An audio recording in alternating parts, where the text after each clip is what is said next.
Hello everyone, hopefully all are doing good. My name is Sanchita and welcome to my channel. So today is again a revision series for unit number 3. जैसे कि हम लोग exam से पहले आप लोग की revision marathon kind of unit wise sessions हम ले रहे हैं, क्वेश्चंस डिस्कस कर रहे हैं हर एक यूनिट से। वैसे ही unit number 3 that is learner and learning theories वाले चैप्टर से आज हम लोग कुछ क्वेश्चन सॉल्व करने जा रहे हैं। But before that let me just remind you once again that if you are watching this video for the very first time, if you are on this channel for the very first time, then kindly do subscribe to the channel and also like कर देना video को। ठीक है, चलिए अब session को start करते हैं। फिर फर्स्ट क्वेश्चन देखिए, who is the father of experimental psychology. आज जो मैं आप लोगों के लिए क्वेश्चंस लाई हूँ वैसे तो जनरल क्वेश्चंस हैं, ठीक है, बट रिवीजन पर्पस के लिए काफ़ी इंपॉर्टेंट क्वेश्चंस है क्योंकि आपके एग्ज़ाम में यही क्वेश्चंस आते हैं, यहीं से ही क्वेश्चंस आपके बनने वाले हैं, इसी पैटर्न के इसी टाइप के क्वेश्चंस आपके बनने वाले हैं। ठीक है, सो वीडियो को एंड तक पक्का देखिएगा।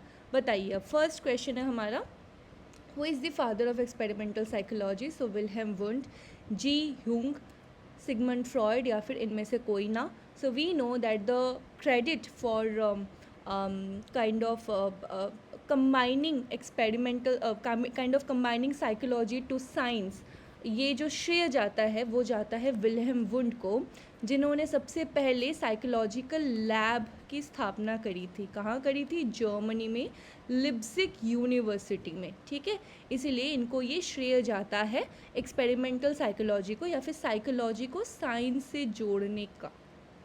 ओके, चलो आगे बढ़ते हैं, नाम याद रखना बहुत इंपॉर्टेंट है। Next question, which of the following Greek philosopher believed that knowledge is acquired through learning and experience. ये बात किसने कही थी? Knowledge is acquired through learning and experience, ये किसका कॉन्सेप्ट है? So this concept was again given by Aristotle. वो कौन थे? वो थे father of realism philosophy, right. चलो आगे बढ़े। Next question for the day, which of the following is another term for रीएनफोर्समेंट, reward, condition, response या फिर नन ऑफ द अबव। रीएनफोर्समेंट हम किसकी थ्योरी में पढ़ते हैं? ये हम लोग कंडीशनिंग की थ्योरी में पढ़ते हैं। ठीक है, ये तो मैंने एक ओवरव्यू बताया कि कंडीशनिंग की थ्योरी में है। अब कंडीशनिंग की भी टाइप्स होती है, आप मुझे कमेंट सेक्शन में बताएंगे कि कौन सी कंडीशनिंग की थ्योरी में हम ये रीइंफोर्समेंट वाला कॉन्सेप्ट पढ़ते हैं। ठीक है, वैसे इसका सही आंसर हो जाएगा रिवॉर्ड। रिवॉर्ड का मतलब क्या होता है? रिवॉर्ड का मतलब होता है काइंड ऑफ एक पॉजिटिव बिहेवियर को इंड्यूस करवाना। Okay, and inducer for showing positive behavior. All right, चलो next question, range of IQ in the people with moderate mental retardation is what? देखो IQ levels, blindness levels, hearing disability levels questions आने वाले हैं। ठीक है, 4 levels आपकी होती है। क्या क्या levels होती है? Mild, moderate, severe and profound. ठीक है, ये 4 लेवल्स आप ध्यान से पढ़ के जाएंगे। इस साल भी आपके एग्जाम में क्वेश्चन आ चुका था, सीवियर वाला, आई थिंक प्रोफाउंड वाला कुछ तो एक क्वेश्चन आया था। तो आईक्यू के लेवल्स बहुत इंपॉर्टेंट है, पढ़ के जाना। ठीक है, तो जो मॉडरेट मेंटल रिटार्डेशन होती है वो होती है 35 to 54 तक का। ठीक है, आई थिंक इस बार का क्वेश्चन आपका बिलो 20 वाला क्वेश्चन आया था आई गेस। चलिए नेक्स्ट क्वेश्चन देखो, who is the author of the book principles of psychology. So you know the new pattern of NTA, जैसे क्वेश्चंस अभी नए तरीके से ये लोग सेट कर रहे हैं। You can kind of what you से, यू कैन एक्सपेक्ट कि ऐसे कौन से किसकी बुक है, कौन से किसने कौन सा डेफिनेशन दिया था, ऐसे क्वेश्चंस आपके बन सकते हैं। ठीक है, पूरे चांसेस है। सो प्रिंसिपल्स ऑफ साइकोलॉजी, ये बुक के ऑथर कौन थे? So this book was written by William James. Okay, आप मुझे बताओगे कि विलियम जेम्स की कौन सी थ्योरी है, साइकोलॉजी की कौन सी थ्योरी है? ठीक है, कौन सी थ्योरी के जनक है वो, या फिर किस थ्योरी से इनका नाम जुड़ता है? वेदर इट इज़ स्ट्रक्चरलिज्म और इट इज़ द फंक्शनलिज्म और इट इज़ द कंडीशनिंग और द बिहेवियरिज्म की थ्योरी, कौन सी थ्योरी से विलियम जेम्स का नाम जुड़ता है, ये आप मुझे बताना सोच के। ठीक है, कमेंट में बताना। नेक्स्ट क्वेश्चन, ये मैं पढ़ा चुकी हूँ आप लोग को वैसे। Who is the father of psychodynamic theories? Easy most question, सबसे जो विस्तार में हम पढ़ते हैं जिसकी थ्योरी, वही नाम है, that is absolutely correct, Sigmund Freud. Sigmund Freud का एक ऐसा नाम है जो साइकोलॉजी इसके इस थ्योरी के बिना तो कंप्लीट हो ही नहीं सकती है, और सबसे विस्तार से हम इन्हीं की थ्योरी पढ़ते हैं और काफ़ी लंबी थ्योरी भी है इनका, है ना। तो साइकोडायनामिक पूछे, साइकोसेक्सुअल डेवलपमेंट पूछे, सारी थ्योरीज इन्हीं के हैं। So correct answer is your Sigmund Freud. Very good. अच्छा, next question is first psychological lab कहाँ इस्टेब्लिश किया गया था, बताइए। Delhi university, Bombay university, Calcutta university, इनमें या फिर इनमें से कोई भी ना। इसको याद रखना। वैसे तो हमने पढ़ लिया कि first psychological lab in the world was Leipzig University in Germany, but अगर इंडिया का पूछे then the correct answer would be Calcutta University. ठीक है, कैलकाटा यूनिवर्सिटी बनी कब थी, तो वी नो, कल ही हमने आई थिंक कल के सेशन में हमने पढ़ा था कि BMC, ये 3 सबसे फर्स्ट यूनिवर्सिटीज़ बनी थी 1857 में। Next question, founder of individual psychology, इसका आंसर क्या लगाओगे, बताओ। इंडिविजुअल साइकोलॉजी की बात कौन करते हैं, तो ये नाम आता है अल्फ्रेड एडलर का। ठीक है, अल्फ्रेड एडलर का नाम यहाँ पे बनता है। इंडिविजुअल साइकोलॉजी की बात ये करते हैं। Next question, single factor theory of intelligence was given by. Single factor पूछे, वन फैक्टर पूछे, मोनो फैक्टर पूछे, एक ही नाम आता है, दैट इज एक सेकेंड, इसका सही आंसर अल्फ्रेड बिनेट होगा। ठीक है, ये गलत यहाँ पे है, एडलर नहीं होगा, ये बिनेट होगा। सिंगल फैक्टर थ्योरी या फिर यूनिफैक्टर थ्योरी ऑफ इंटेलिजेंस जो है वो अल्फ्रेड बिनेट की देन है। Next question, main difference between dash and Carl Gustav Jung is that Jung thinks childhood psychosexual development is not very important to adult adjustment. बताओ किन किन दोनों की थ्योरीज में ये डिफरेंस है। अगर ह्यूंग मानते हैं, कार्ल ह्यूंग का मानना है कि साइकोसेक्सुअल डेवलपमेंट, चिल्ड्रन की चाइल्डहुड साइकोसेक्सुअल डेवलपमेंट का अडल्ट एडजस्टमेंट से कोई लेना देना नहीं है। अगर ये डिफरेंस होगा, यानी कि जो दूसरा ये व्यक्ति है वो ये मानेगा कि हाँ चाइल्डहुड साइकोसेक्सुअल डेवलपमेंट का रिलेशन सीधा सीधा अडल्ट डेवलपमेंट से है, अडल्ट एडजस्टमेंट से है, तो कौन ये बात करता है, जिसने चाइल्डहुड का प्रभाव हर चीज़ से जोड़ा है, जिसने ये अपनी थ्योरी में बताया है कि जो भी आपकी लेटर ऑन द एज जिसमें भी ये इश्यूज आती है, वो उसका कहीं ना कहीं जो तार होती है, कहीं ना कहीं उसकी जो ओरिजिन होती है वो चाइल्डहुड से ही होती है। ये जो कॉन्सेप्ट है वो सीधा सीधा फ्रॉइड की कॉन्सेप्ट है। ठीक है, फ्रॉइड ने ही बताया है कि चाइल्डहुड से ही कहीं ना कहीं ये जो हमारी ट्रॉमा या हमारी जो लिंक्स होती है वो वहीं से पनपती है। ओके, सो फ्रॉइड का ये कॉन्सेप्ट था, जो कि इसका जो उल्टा था या फिर इसकी जो डिस्क्रिमिनेटरी थी वो ह्यूम की थ्योरी थी। ह्यूम ने कहा था कि नहीं, चाइल्डहुड का कोई एज सच लेना देना नहीं होना चाहिए। नेक्स्ट क्वेश्चन देखो, according to Freud psychosexual stages of development fixation at anal stage stemming from overly harsh toilet training experiences में रिजल्ट इन इंडिविजुअल्स हु, किससे आएगी ये चीज़। अब देखो, इस बार आपके ना जो 5 स्टेजेस ऑफ डेवलपमेंट है साइकोसेक्सुअल स्टेजेस से, फ्रॉइड की थ्योरी से वहाँ से क्वेश्चन आपके बने हैं, थोड़े इन डेप्थ ही क्वेश्चन आपके बने हैं, तो फिर से क्वेश्चन बन सकता है। फ्रॉइड की थ्योरी को बहुत अच्छे से पढ़ के जाइएगा।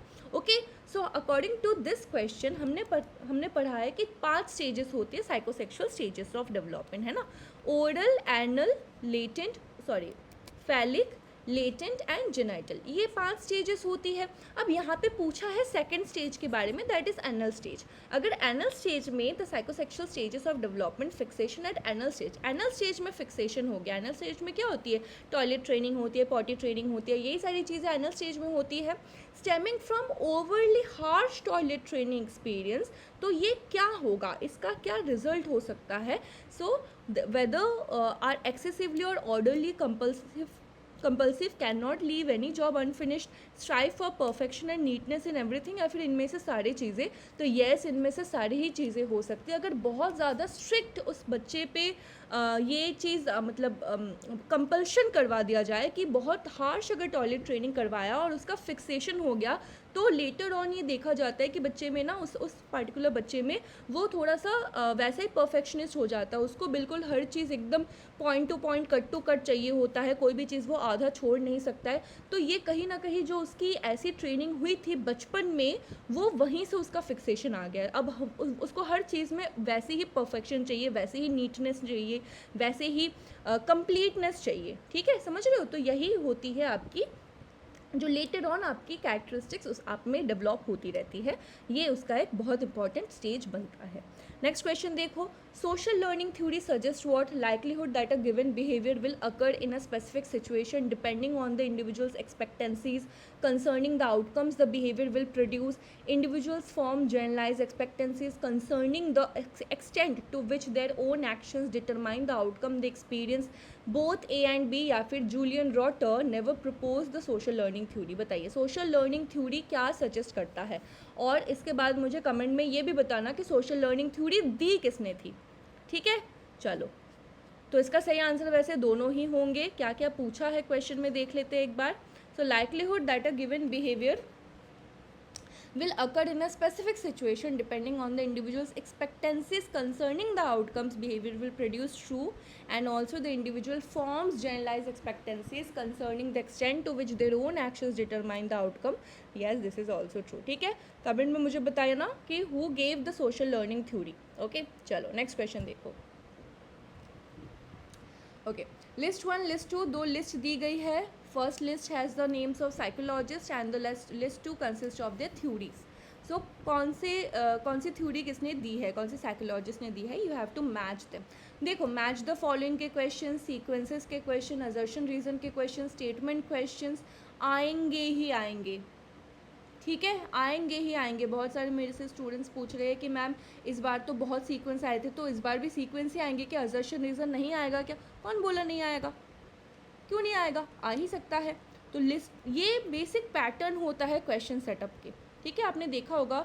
इस बार तो पता नहीं कैसे ही सेट किया था, इस बार के क्वेश्चन पेपर मुझे बिल्कुल पसंद नहीं आया. बट जो normally NTA question paper set करता है ना, जो सीबीटी में हम देखते थे कि मतलब क्या बोल सकते हैं, सेट बना के वो क्वेश्चन ऐसे सॉर्ट करता है कि पहले कुछ सेट जो होंगे वो सीधे सीधे डायरेक्ट क्वेश्चन होंगे, फिर बैक टू बैक आपको सारे मैचिंग वाले क्वेश्चन दिखेंगे, फिर बैक टू बैक सारे आपको असर्शन रीजन क्वेश्चन दिखेंगे, बैक टू बैक आपको सारे क्रोनोलॉजी वाले क्वेश्चन दिखेंगे, सीक्वेंस वाले क्वेश्चन दिखेंगे. तो ऐसे ही सेट फिर से बनने वाली है. So we can expect that this time the question paper will be more, क्या बोल सकते हैं, स्टैंडर्ड इन नेचर. ठीक है, थोड़ा स्टैंडर्ड क्वेश्चन हम इस बार एक्सपेक्ट कर सकते हैं. तो we need to make sure कि हमारी तैयारी भी उसी लेवल पे हो. ठीक है, we need to level up with the preparation for this time. So psychologist and theory में बताइए लिस्ट 1 लिस्ट 2 में कैसे मैच करेंगे.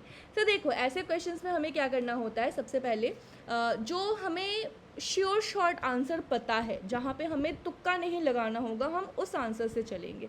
जैसे कि अगर यहाँ पे आप देखो मैस्लो का नाम, ठीक है, मैस्लो का नाम मुझे पता है कि मैस्लो ने दी थी ह्यूमनिज्म की थ्योरी, है ना, और मैस्लो से के साथ ही रॉजर्स का भी नाम जुड़ता है जिन्होंने दी थी ह्यूमनिज्म की थ्योरी. और ह्यूमनिज्म की थ्योरी में एक बहुत इंपॉर्टेंट कॉन्सेप्ट आता है, दैट इज सेल्फ एक्चुअलाइजेशन की थ्योरी. है कि नहीं, आता है कि नहीं आता. मैस्लो के जो 5 स्टेजेस है उसमें भी आता है सेल्फ एक्चुअलाइजेशन, है कि नहीं. सो डी का तो 2 सीधा सीधा बन गया. तो अगर आप यहाँ पे एलिमिनेशन मेथड से भी आंसर लगाना चाहो तो भी आपका आंसर बन गया. बट बाकी को भी हम देखेंगे, है ना. सो डॉलर्ड एंड मिलर की अगर बात आती है, so they gave the early social learning. Skinner ने कौन सी बात कही थी, रेडिकल बिहेवियरिज्म की बात कही थी.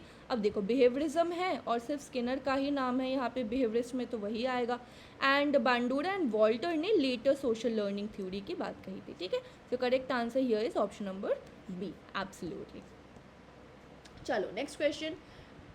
Who described several defense mechanisms by which the ego disguises, redirects, hides, otherwise copes with the its urges. Simple id ego दोनों नाम आ गया. किसने दी थी ये नाम सारे, ये थ्योरीज किसने दी थी, सिगमंड फ्रॉइड ने दी थी अगेन. अच्छा, तो ये जो डिफेंस मैकेनिज्म है वो किसके ऊपर काम करता है, वो ईगो की वजह से काम करता है. और किस चीज़ को छुपाने के लिए काम करता है या फिर रेगुलेट करने के लिए काम करता है, तो एड की अर्जेस को रेगुलेट करने की काम करता है. ठीक है, ओके, नेक्स्ट क्वेश्चन देखो. Which of the following endocrine glands help in the regulation of physical growth, mental attainment and sexual maturity? तो बहुत टाइम पे आपने देखा होगा कि ऐसे बायोलॉजी वाले क्वेश्चन भी आ जाते हैं. वैसे ये टोटली बायोलॉजी से नहीं है, यहाँ से भी साइकोलॉजी के पोर्शन ही है यहाँ पे. तो आपके पूछ लेगा कि एड्रेनल ग्लैंड से जो आपकी जो क्या बोलते हैं उसको, एक्साइटमेंट वाली हॉर्मोन्स होती है ना, वो आपकी एड्रेनल रश जो देता है वो कौन से ग्लैंड से होता है. देन ऐसे क्वेश्चंस आपकी जो फिजिकल ग्रोथ, अटेनमेंट, ये सारी चीज़ें किससे आपकी रेगुलेट होती है, तो ये सारी आपकी थायराइड ग्लैंड से रेगुलेट होती है। कौन सी हार्मोन रेगुलेट होती है पता है? कौन सी, मतलब ये सारी जो ग्लैंड्स है ना, वो सारी क्या करती है, वो सारी ग्लैंड्स एक हार्मोन रिलीज करती है। तो थायराइड ग्लैंड से थायरॉक्सिन हार्मोन रिलीज होती है, जो ये सारी एक्टिविटीज़ को रेगुलेट करता है। ऑलराइट, चलो next question. Which of the following personality test was developed to eliminate the defects and shortcomings of the interview method. अच्छा, और एक चीज़ यहाँ पे जान लेते लास्ट वाले क्वेश्चन में, कौन सी चीज़ की कमी के वजह से होती है ये। सो ये आयोडीन के वजह से होती है, ठीक है। आयोडीन डेफिशिएंसी या फिर आयोडीन अगर बहुत मात्रा में भी हो जाए तो वहाँ पे भी होता है। और किस चीज़ पे ये सबसे ज़्यादा काम करता है, तो ये जो मेटाबॉलिज्म है ना, उसको काफ़ी अफेक्ट करता है, ठीक है। मेटाबॉलिज्म को काफ़ी अफेक्ट करता है बॉडी की। चलो, so which of the following personality test was developed to eliminate the defect and shortcomings of interview method? So psychometric test, projective technique, behavior assessment test, none of the above. Now देखो, ऐसे question में ना हो सकता है कि ma'am मुझे समझ नहीं आया कि पूछा क्या है, तो तुक्का लगा के आगे नहीं करना है, क्वेश्चन को पढ़ना है फिर से। अगर एक बार में क्वेश्चन समझ नहीं आता है तो हम फिर से क्वेश्चन को पढ़ेंगे, और इस बार हम क्या करेंगे, हम मार्क करते हुए चलेंगे कि कौन सा हमारा कीवर्ड है और क्या पूछा गया है क्वेश्चन में, ठीक है। ऐसे माइंडलेसली 4-5 बार पढ़ोगे क्वेश्चन और ज़्यादा आपको कंफ्यूज कर देगा। तो इट्स बेटर कि दिमाग ठंडा रख के कीवर्ड को आउटलाइन करते हुए हम क्वेश्चन को पढ़ेंगे और आंसर ढूंढने की कोशिश करेंगे। चलो फिर से क्वेश्चन को पढ़ते हैं और इस बार आप आंसर बताओगे। Which of the following personality test was develop to eliminate, पहले तो पर्सनैलिटी टेस्ट को अंडरलाइन मारो, develop to eliminate the defects and shortcomings of interview method. मतलब एक तो है कि मेरी पर्सनैलिटी टेस्ट की बात कही गई है, ओके, बहुत अच्छी बात है। और दूसरी बात, ऐसी एक टेस्ट होगी जो कि इंटरव्यू से नहीं हो सकती। इंटरव्यू की जो शॉर्टकमिंग्स है उसको दूर करने के लिए, तो इंटरव्यू की शॉर्टकमिंग्स को दूर करने के लिए हम क्या कर सकते हैं, और ज़्यादा पर्सनलाइज टेस्ट कुछ बनाएंगे। तो और ज़्यादा पर्सनलाइज टेस्ट क्या बन सकता है हमारा, प्रोजेक्टिव टेक्निक ही बनेगा, है कि नहीं। जो पर्सनलाइज टेस्ट इंटरव्यू से भी ज़्यादा होगा वो प्रोजेक्टिव टेक्निक ही होगा, क्योंकि जो चीज़ें मुझे इंटरव्यू के माध्यम से समझ नहीं आ रहा है, वैसे भी इंटरव्यू काफ़ी ज़्यादा इंटीमेट होता है। इंटरव्यू में मुझे समझ आ जाना चाहिए कि सामने वाला इंसान मुझे क्या बताना चाहते हैं या फिर उसकी रियलिटी क्या है। बट अगर इंटरव्यू वो चीज़ नहीं कर पा रही है तो मुझे प्रोजेक्टिव टेक्निक का यूज़ करना पड़ेगा, ठीक है। पढ़ लिया ना हमने। अब मुझे आप बताओगे 1-2 एग्जाम्पल, ठीक है। आप मुझे थोड़ा एग्जाम्पल बता देना कमेंट में, जो भी आपका नाम मन में आता है, दिमाग में आता है कि पर्सनालिटी टेस्ट की एक कोई एग्जाम्पल मुझे बताओ। वेरी इजी, वेरी इंपॉर्टेंट, एक बता देना कोई भी एक एग्जाम्पल जो आपके दिमाग में आता है, ठीक है। बढ़ेंगे आगे फिर। Next question, another popular projective test is the thematic apperception test developed by Harvard psychologist and personality theorist who। देखो, मैंने अभी क्वेश्चन आपसे पूछा बट क्वेश्चन से पहले आंसर आ गया वैसे ही, कि प्रोजेक्टिव टेक्निक एक तो बना है टैट एक प्रोजेक्टिव टेक्निक है जिसको बहुत अच्छी तरीके से यूज़ किया जाता है। बट आपको मुझे बताना है कि किसके द्वारा ये डेवलप किया गया है। सो करेक्ट आंसर इसका बिल्कुल सही बनेगा, मूरे, हेनरी मूरे, ठीक है। अच्छा, मैं ना आपसे एक क्वेश्चन यहाँ पे एक्स्ट्रा पूछना चाहूँगी कि मूरे के साथ ना एक और नाम जुड़ता है, ठीक है। चलो इसका आप ना मुझे आंसर बता देना। मूरे के साथ एक और नाम जुड़ता है, आप मुझे बताना कि क्या है वो नाम। ओके, क्वेश्चन समझ आया। हेनरी मूरे के साथ एक और नाम जुड़ता है टैट के प्रोजेक्टिव टेक्निक से, आप मुझे उनका नाम बताएंगे, कमेंट बॉक्स में कमेंट करके बताइए। नेक्स्ट क्वेश्चन की तरफ, which one of the following statements is correct about super ego. तीन ही टाइप की तो होती है, क्या क्या होती है। फ्रॉइड के अनुसार एक होगा इड, दूसरा होगा ego, and third is super ego. Okay, now you tell me कि सुपर ईगो के बारे में क्या सच बात है। It is acquired from our parents and through experience, it is final aspect of personality described by the Freud, it represents our internalization of the moral teachings and norms of our society, या फिर all of the above. क्या है, id है the uncontrolled energy, ego है the moral the police, the reality, right, and super ego है the morality.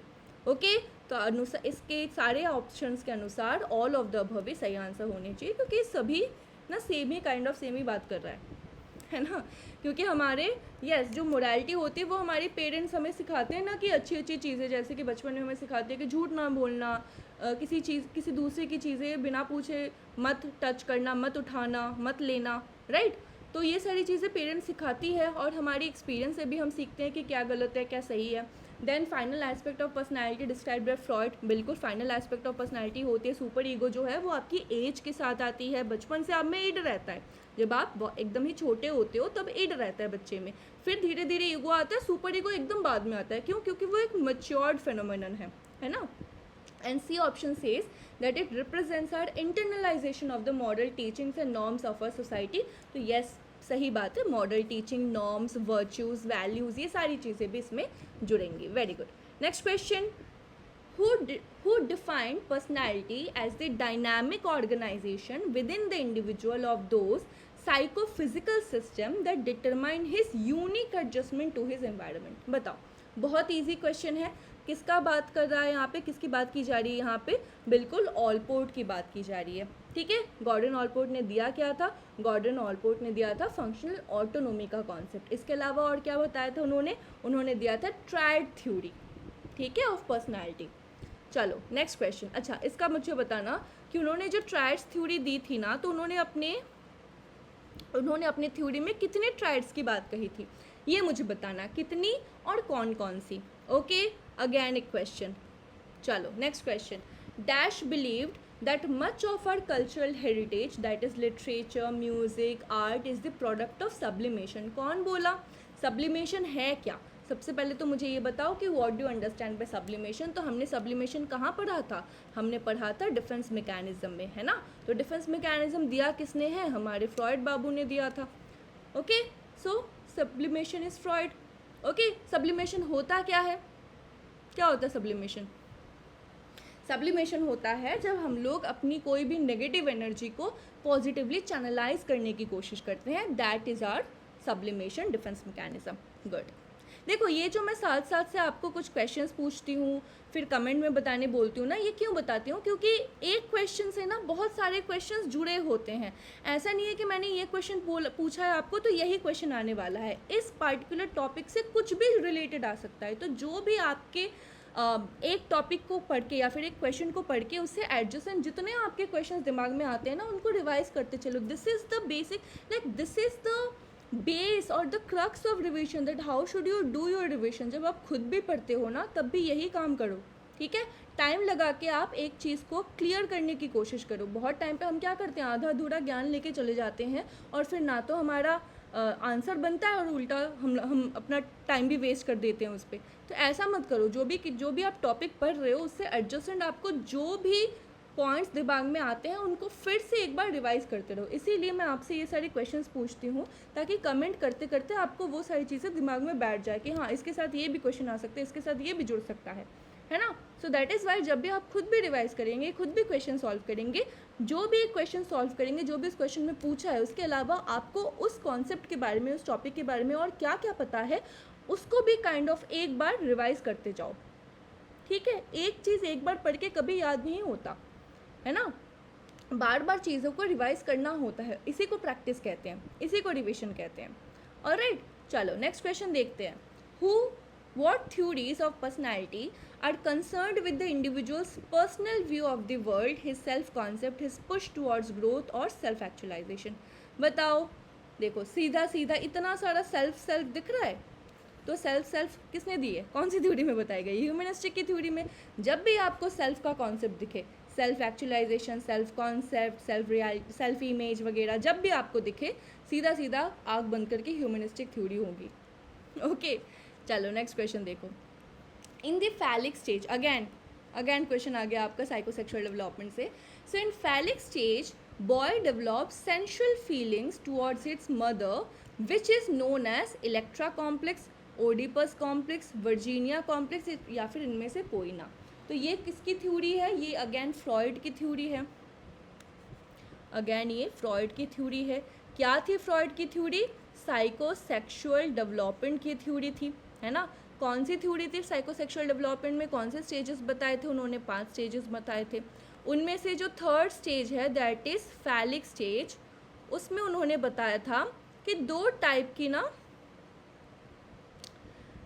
Feelings हो सकती है, एक हो सकता है इलेक्ट्रा एंड दूसरा हो सकता है ओडिपस। क्या डिफरेंस है? ओडिपस जो होती है वो मेल चाइल्ड में दिखती है एंड इलेक्ट्रा जो होती है वो टेंडेंसी फीमेल चाइल्ड में दिखती है। मेल चाइल्ड की टेंडेंसी जो होती है वो अट्रैक्शन टुवर्ड्स हिज मदर होता है एंड फीमेल चाइल्ड की जो टेंडेंसी होती है वो होती है टुवर्ड्स फादर। ठीक है, सो यहाँ पे क्वेश्चन क्या पूछा था? Boy towards mother, so Oedipus होगा। समझ रहे हो? चलो नेक्स्ट क्वेश्चन देखें। According to psychoanalytic theory, the sexual energy that underlies the biologically based urges is called what? तो सेक्सुअल एनर्जी बोलो या फिर अनकंट्रोल्ड एनर्जी बोलो, इसको क्या बोला गया है, या फिर इड बोलो। ठीक है, इसको क्या बोला है? इसको कहा गया है लिबिडो। इसको कहा गया है लिबिडो। ठीक है, अच्छा मैं एक एक्स्ट्रा क्वेश्चन आपसे पूछना चाहूँगी।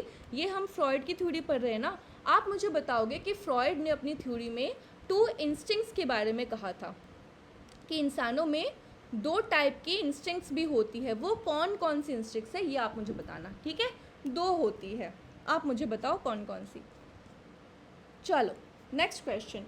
अ tendency to generalise a favourable और unfavourable impression to unrelated details of personality, इसको क्या कहते हैं? This is the last question for the day.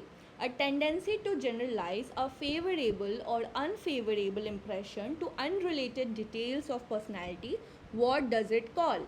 Does it called as halo effect, behavioural assessment, aggressiveness, या फिर इनमें से कोई नहीं? देखो इस क्वेश्चन को ना हमने वैसे रिसर्च में भी पढ़ रखा है, काफ़ी इंपॉर्टेंट है ये। सो क्वेश्चन में पूछा क्या है बताइए। देखो जनरलाइज करते, एक tendency that we do to generalise a favourable और unfavourable impression to unrelated details of personality. देखो इसका ना मैंने आपको एग्जाम्पल बताया था कि सपोज एक इंटरव्यू है, ठीक है, इंटरव्यू में पैनल में 5 लोग हैं, 1 2 3 4 5, और ये एक आप भोले भाले से, ठीक है, ये आप हो। अब यहाँ पे फर्स्ट जो आपकी इंटरव्यूअर थे उन्होंने आपसे क्वेश्चन पूछा, ठीक है, आप ठीक ठाक आंसर दिए। सेकंड इंसान ने आपसे क्वेश्चन पूछा, आपने आंसर देने की कोशिश की बट इतना अच्छा आंसर नहीं दे पाए। थर्ड इंसान ने आपसे क्वेश्चन पूछा, आपको उसका आंसर नहीं आता। फोर्थ इंसान ने आपसे क्वेश्चन पूछा, आप थोड़ा थोड़ा तो आंसर बताया, आपने अच्छा आंसर बताया, बट क्योंकि इनमें जो उन्होंने क्वेश्चन पूछा था इतना अच्छा आंसर नहीं दे पाए, तो ये जो फिफ्थ इंसान है ना वो ऑलरेडी एक अजम्पशन बना लेगा कि इनके क्वेश्चन के आंसर नहीं दे पाएगा तो मेरा भी आंसर नहीं दे पाएगा। तो ये ऑलरेडी एक अपना मन बना लेगा कि नहीं सिलेक्ट करना है इसको। ठीक है, इसी को हेलो इफेक्ट कहते हैं। ये एक टेंडेंसी हो गई ना, जनरलाइज करने की एक टेंडेंसी हो जाती है। इसका उल्टा भी हो सकता है। फर्स्ट इंसान ने आपसे क्वेश्चन पूछा, आपने धमाका कर दिया, एकदम बहुत अच्छा आंसर दिया, एकदम सब खुश हो गए। सेकंड इंसान ने क्वेश्चन पूछा, आपने अगेन बहुत अच्छा इम्प्रेस कर दिया पूरा। थर्ड फोर्थ आंसर ने उन्होंने भी क्वेश्चन पूछा, आपने फिर से बहुत अच्छा आंसर दिया। ये सीधा सीधा बोलेगा कि बताओ सैलरी कितना लोगे, ठीक है। लास्ट वाला इंसान आपसे सीधा पूछेगा कि बताओ भाई सैलरी कितना लोगे और कब से ज्वाइन करने वाले हो, आप तो हमें चाहिए ही चाहिए। ठीक है, तो ये फेवरेबल भी हो सकता है, अनफेवरेबल भी हो सकता है, बट एक ऐसा इंप्रेशन बन जाना, जनरलाइज कर दे दो जो चीज़, उसको हम हेलो इफेक्ट के नाम से जानते हैं। ऑलराइट, ये रिसर्च में भी होता है, रिसर्च में भी हम इसको यूज़ करते हैं। ये काइंड ऑफ एक ऑब्जर्वेशन बायस होता है, ऑब्जर्वेशन बायस बोलो या फिर एक ऑब्जर्वेशन का ही पॉइंट बोलो, तो ये होता है बेसिकली। ठीक है, हेलो इफेक्ट होती है। सो yes, यही सारे questions थे. Hopefully you like the questions, hopefully you understood the questions. If you have any questions, if you have any doubts in any of these questions from today, तो please उसको comment section में आप बताना। जो जो questions मैंने आपसे पूछे हैं during the course of our session, तो उसको भी उसमें भी अगर आपको कोई डाउट है तो पूछ सकते हो, और उन आंसर्स को पक्का से देना। And I will see you in my next video. तब तक के लिए अपना ख्याल रखिए, रिवाइज करते रहना, प्रैक्टिस करते रहना, PY की उसको बहुत डिलीजेंटली सॉल्व करना, एंड येस ऑल्सो आप मुझे टेलीग्राम पे फॉलो कर सकते हो if you have not yet. Telegram link वगैरह सब आपको नीचे कमेंट सेक्शन में मिल जाएगा। इसके अलावा आप पेपर 1 पेपर 2 के टेस्ट सीरीज़ को भी चेकआउट कर सकते हो, वो भी आपको मिल जाएगा, ठीक है। और अगर कोई ऐसा मेरा स्टूडेंट है जिसको नेक्स्ट टाइम के लिए कोर्सेज चाहिए तो वो भी कांटेक्ट कर सकता है मुझे थ्रू टेलीग्राम या फिर थ्रू ऐप में भी आपको दिख जाएगा वैसे सारी चीज़ें। सो चलो मिलते हैं फिर हम अपने नेक्स्ट सेशन के साथ, जहाँ पे हम लोग अगेन एक नई यूनिट से नए क्वेश्चन सॉल्व करेंगे ऐसे ही मज़ेदार। तब तक के लिए all the very best and bye.